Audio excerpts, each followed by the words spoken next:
పెడుతున్నాడో మహాలక్ష్మీదేవి, స్వామి ఈ జగములన్నిటికీ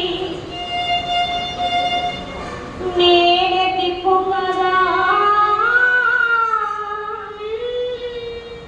ధనమే జగతికి మూలము, హరి హరి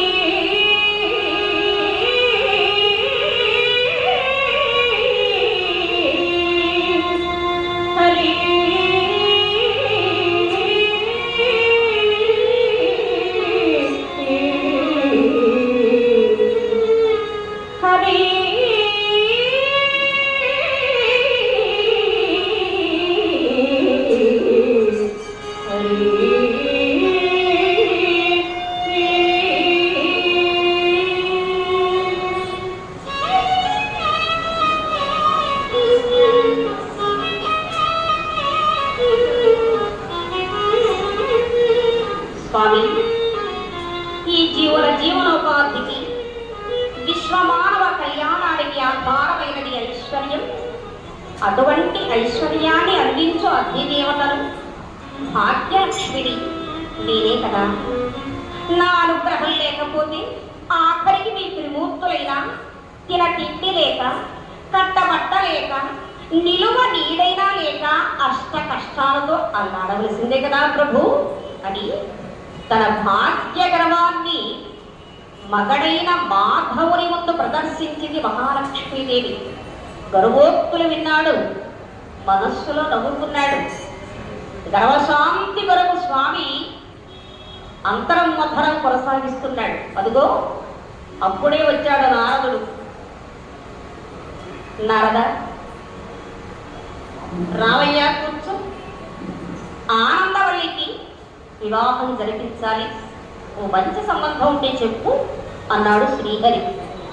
వెంటనే మహాలక్ష్మీదేవి కలగజేసుకుని, నారద ఆగాగు, కళ్యాణ వారికి బియ్యం కలపడానికి వచ్చావా నాయన?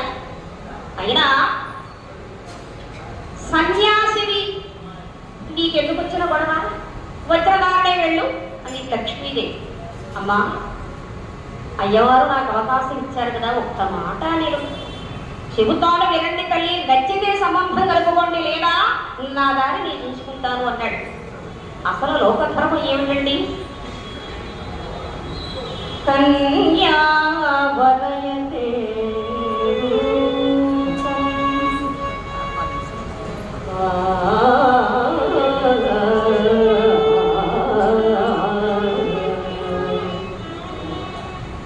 కన్యావరయతే రూపం మాతా పితాశ్రుతం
కన్య వరుని అందచందాలు కోరుకుంటుంది.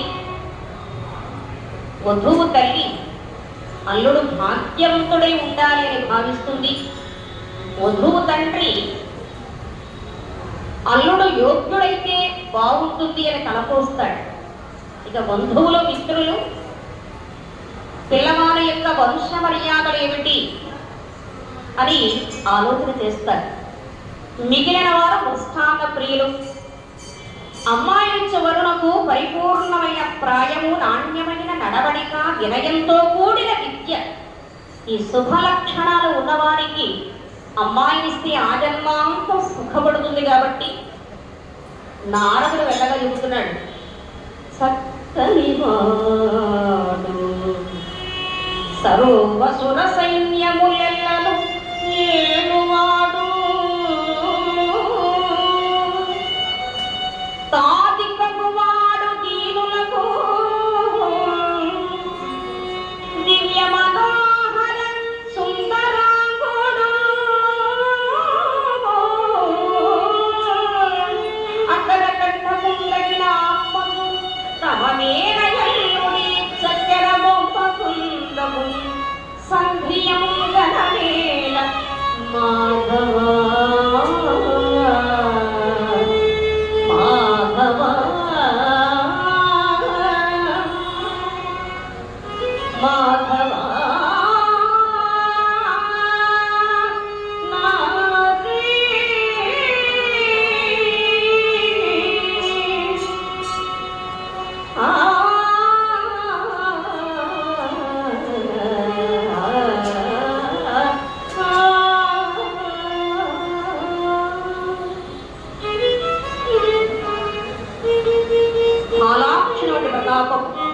కేశవుల వంటి కీర్తి, బ్రహ్మదేవుల వంటి అనులంఘ శాసనం, మన్మధుని మనోహరాకారం, భారుల వంటి ప్రకాశమానము, పరశురాముల వంటి పట్టుదల కలిగి ఈ ముక్కోటి దేవ సైన్యాలకు మొనగాడై పరమేశ్వరుడి వంశానికి మాణిక్యమై పార్వతీదేవికి ప్రాణపుత్రుడైనటువంటి కుమారస్వామి ఉండగా, పైగా మీ మేనల్లుడు, అతన్ని అల్లుండి చేసుకోండి, ఈ జంట బుజ్జగాల కన్నుల పంట అన్నాడు నారద మహర్షి. ఈ సంబంధం నారాయణమూర్తికి వచ్చింది. ఆనందవల్లి మెచ్చింది. మహాలక్ష్మికి రుచించలేదు. ఏ నారద, నేను చెప్పింది ఏమిటి, దానికి సమాధానం ఇదా? ఏముందయ్యా వారి దగ్గర?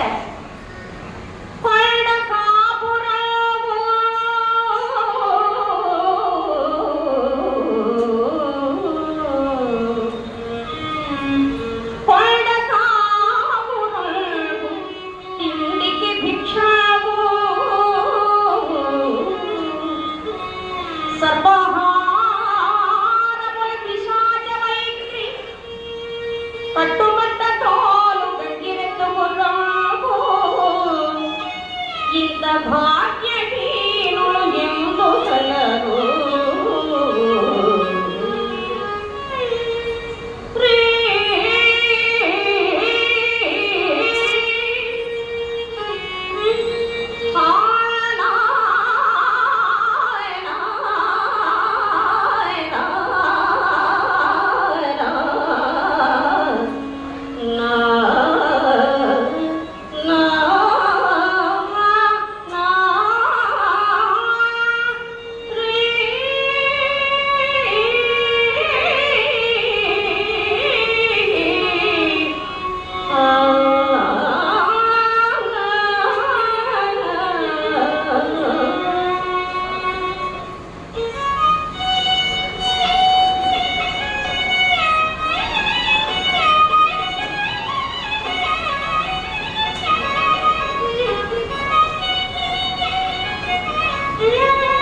ఏమయ్య నారద, భవదీక్షాంతే దీని యాచించు జీవితం, మురికితోట మొలబట్టలు, కాటిలో కాపురము, గంగెరదు వాహనము, విషం కట్టే నాగపాములు నగలు, కరిగిపోయే మంచు కొండ నివాసం, పిశాచాలతో స్నేహం, వల్లకాటిలో సంచారం, ఇటువంటి వారి గురించి నువ్వు చెప్పడం, నేను వినడం. వెళ్ళు నాయన, వెళ్ళు, వచ్చిన దారినే వెళ్ళు. మండిపడిన మహాలక్ష్మీదేవి. పూర్వం ఎవరైనా ఎదురుపడితే ఏమిటి బాగున్నారా అని పలకరించేవారు, పరామర్శించేవారు. ఇప్పుడు ఎవరైనా ఎదురుపడితే ఏమంటున్నారండి? ఏమండి మీరు ఇంకా బతికే ఉన్నారా? ఆ మధ్య కరోనా వచ్చి పోయారన్నారు అంటున్నారు. ఇప్పుడు అప్పటికి ఇప్పటికి ఎన్ని పెనుమార్పులు చూడండి. అతిథి దేవో భవ అభ్యాగత స్వయం విష్ణు. ఇది మన సంస్కృతి, ఇదే మన సంప్రదాయం, ఇదే మన సనాతన ధర్మం. ఇక చేసేది లేక చిన్న మొహం చేసుకుని నాలుగు సెలవు తీసుకుని అక్కడ నుండి తిన్నగా కైలాసానికి వెళుతూ ఉంటాడు.